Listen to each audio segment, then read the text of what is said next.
โอ้ยคนนอนอยู่กับจังแม่นมาถ่ายเนาะมาบ่รู้จักบ่วันสิหลับสินอนนี่นะเมื่อคืนมันบ่ค่อยได้นอนอยู่คนที่หลับสินอนก็มาหาถ่ายนะเอาซูมเขามาซูม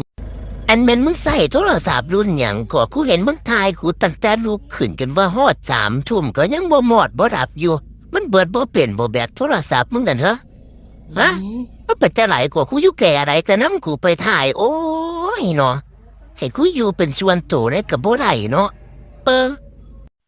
อ่ะกูเมื่อยแล้วล่ะอยากถ่ายหมองไหนมึงก็ถ่ายซะถ่ายโหลดนั่งให้ถ่ายกับคักแน่ๆนี่ล่ะอยากถ่ายใส่กระถ่ายซูมเข้ามาหน้ากูน่ะเอาเข้ามาใกล้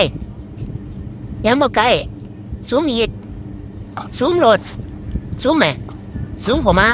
ใกล้ๆคุ้มตากูนี่ซูมอีกพูดน่ะกูนอนให้ทายพร้อม